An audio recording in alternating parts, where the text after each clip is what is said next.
Dear student, यह video idioms की तीसरी वीडियो है। इसके पहले हम 2 वीडियो लेक्चर देख चुके हैं। तो अगर आप उन वीडियोज़ को देखना चाहते हैं तो इस वीडियो के नीचे कमेंट बॉक्स में सारे के सारे जो इडियम्स की कंप्लीट वीडियो लेक्चर की प्लेलिस्ट है वो मैं आपको दे दूंगा, उसे आप देख लीजिएगा। तो चलिए स्टार्ट करते हैं। तो सबसे पहले मैं बता दूं कि यहाँ पे आपको एक इडियम या फिर एक फ्रेज दिया हुआ होगा, उसके 4 ऑप्शन होंगे। उन 4 ऑप्शन में से आपको बताना है कि कौन सा ऑप्शन सही है। और आपके एग्ज़ाम में इसी तरीके के क्वेश्चन पूछे जाएंगे। इनका हिंदी नहीं पूछेगा, इंग्लिश में ही मीनिंग आपको बताना होगा, ऑप्शन को चूज करना होगा। ठीक है, तो आप वीडियो को पॉज करके अपना दिमाग लगा के बताइएगा। ठीक है, और उसके बाद मेरा जो मैं बताऊंगा उस आंसर से मैच करिएगा। तो देखिएगा 21 नंबर क्वेश्चन है, फेस द म्यूजिक, है ना। Face the music, face the music का मतलब है कि जब आप कोई गलती करते हो और उसका दंड आपको मिलता है, जब आपको पनिशमेंट मिलता है, तो हम कहते हैं कि आपको म्यूजिक को फेस करना पड़ रहा है। यानी फेस द म्यूजिक का मतलब होता है दंड मिलना या फिर दंड भोगना। तो यहाँ पे जो सही आंसर है ऑप्शन ए आपका राइट आंसर है। 22 नंबर क्वेश्चन है, get the sack. Get the sack का मतलब है जब कोई व्यक्ति कहीं पे जॉब कर रहा है और उसे किसी कारणवश वहाँ पे जॉब से उस व्यक्ति को हटा दिया जाता है, यानी उसे डिसमिस कर दिया जाता है, तब आप कहते हैं कि उसे गेट द सैक हुआ है या फिर गेट द सैक वाली सिचुएशन आती है। तो यहाँ पे जो सही आंसर होगा ऑप्शन बी होगा। ठीक है, राइट आंसर 22 नंबर क्वेश्चन के लिए। चलिए मैं इसको याद कर देता हूँ। देखिए, सैक का मतलब होता है कोई पैकेट, कोई डब्बा या फिर बोरी। जो बोरी होती है ना, जैसे सीमेंट की बोरी और जैसे कि फर्टिलाइजर्स की बोरी, एक पैकेट आती है ना, तो वही चीज़ होता है। तो आप समझ सकते हैं गेट द सैक का मतलब, गेट मतलब होता है पाना या फिर ले जाना। तो आप ऐसे समझिए कि बोरिया बिस्तर समेट कर भेज देना। तो डिसमिस होगा जॉब से तभी तो भेजेगा ना। तो आप ऐसे रिलेट करके याद रखिएगा। 23 नंबर क्वेश्चन है, अ वाइट एलिफेंट। तो वाइट एलिफेंट का मतलब क्या होता है? तो कोई भी ऐसी वस्तु जो बहुत ही महंगी हो, ध्यान से सुनिएगा और अपनी कॉपी में नोट करिएगा। वाइट एलिफेंट का मतलब होता है कि कोई भी ऐसी वस्तु जो बहुत ही ज़्यादा महंगी हो और उसका कोई यूज भी ना हो। समझ में आया? तो उसे हम कहते हैं अ वाइट एलिफेंट। तो इसका सही आंसर है option A, useless and costly things, मतलब बेकार की चीज़ें लेकिन बहुत महंगी। ठीक है, तो इसे याद रखिएगा। 24 नंबर क्वेश्चन है, टेक्स आफ्टर। ये क्वेश्चन आपके एग्जाम में पूछा हुआ है और बहुत इम्पॉर्टेंट भी है। टेक्स आफ्टर का मतलब होता है रंग रूप से मिलना।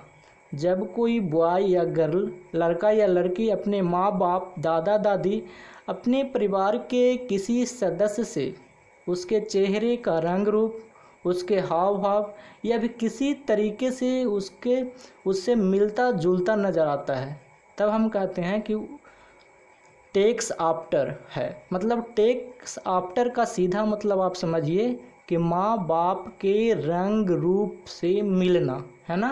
तो यहाँ पे जो सही आंसर होगा ऑप्शन सी होगा, लुक्स लाइक पेरेंट्स। ठीक है, चलिए नेक्स्ट क्वेश्चन बहुत इम्पोर्टेंट और पूछा हुआ भी है पिछले एग्जाम में। अ रेड लेटर डे।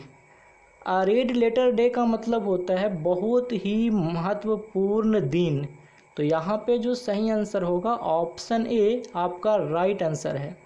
अब मैं इसको याद करवा देता हूँ।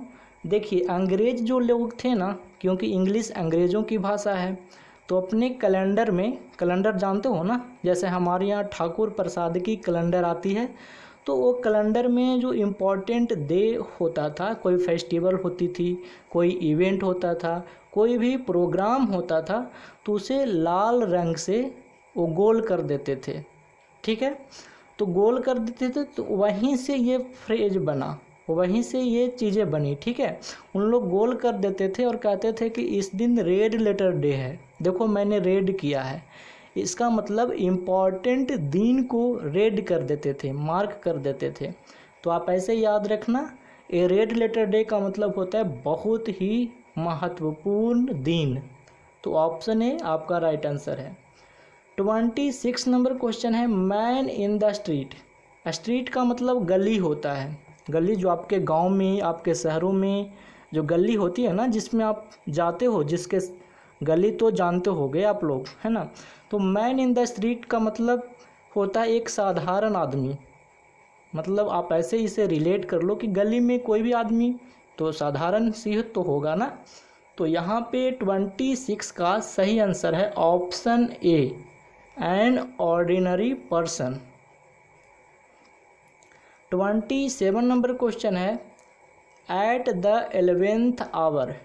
देखिए ये भी फ्रेज वहीं से बनी है, अंग्रेज लोग ही बनाए हैं, और इसका भी एक कहानी है, लेकिन उतना डिटेल में नहीं जाऊंगा, ऐसे जाऊंगा तो याद हो जाएगा। चलिए शॉर्ट में बता देता हूं। आप ऐसे याद रखिए कि वहाँ पे जो ब्रिटेन में, इंग्लैंड में ऑफिस स्टार्ट होता था 10 बजे से स्टार्ट होता था, 10 बजे सुबह से, और मान लो कि 12 घंटे जॉब होती थी। इंडिया में भी 12 घंटे की जॉब होती है। तो कोई भी व्यक्ति 11वां घंटा में यानी 11th आवर में पहुंच रहा है, तो सबसे लास्ट में पहुंच रहा है ना। मान लो कि 10 बजे स्टार्ट हो रहा है और 12 घंटे जॉब चलेगी, है ना।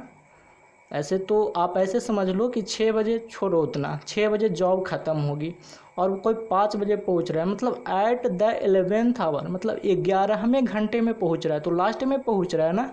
तो एट द 11th आवर का मतलब होता है एट द लास्ट मोमेंट, मतलब अंतिम क्षण में। आप देसी भाषा में ऐसे याद कर लो कि एट द 11th आवर का मतलब अंतिम क्षण, लास्ट पॉइंट, लास्ट टाइम, ठीक है। चलिए 28 नंबर क्वेश्चन है, मैडन स्पीच। जब कहीं पे आप कॉलेज में, कहीं पे आप अगर पहली भाषण देते हो, या फिर आप ऐसे समझ लो कि आपका पहला भाषण है, उसको आप कहते हैं मैडन स्पीच। यानी मैडन स्पीच अपने कॉपी में लिखेंगे और बगल में लिखेंगे पहला भाषण, फर्स्ट स्पीच। तो 28 का राइट आंसर है ऑप्शन ए।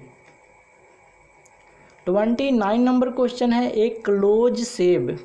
बहुत इम्पॉर्टेंट है। एक क्लोज शेव का मतलब होता है बाल बाल बचना।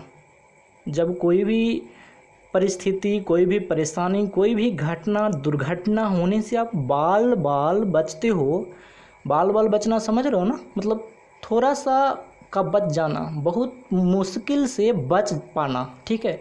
तो एक क्लोज शेप का मतलब होता है बाल बाल बच जाना। तो यहाँ पे सही आंसर होगा option B, a narrow escape, ठीक है। चलिए 30 नंबर क्वेश्चन है, इन ब्लैक एंड वाइट। तो ब्लैक एंड वाइट का मतलब होता है लिखित रूप में।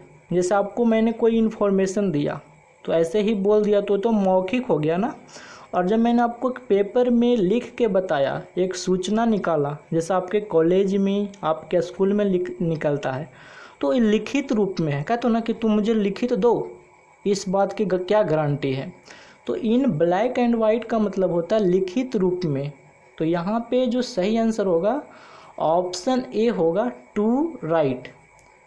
एक बात बता दूं, आप लोग टेलीग्राम चैनल को ज़रूर ज्वाइन कर लो, क्योंकि यहाँ पे आपके एग्ज़ाम से प्रतिदिन क्यूज करवाता हूँ, और जो क्वेश्चन करवा रहा हूँ इसका PDF भी मिल जाएगा। तो बिरबल प्रसाद सर टेलीग्राम पे सर्च करना, मिल जाएगा, या फिर इस वीडियो के डिस्क्रिप्शन बॉक्स में भी चैनल का लिंक मिलेगा, ठीक है। Thanks for watching.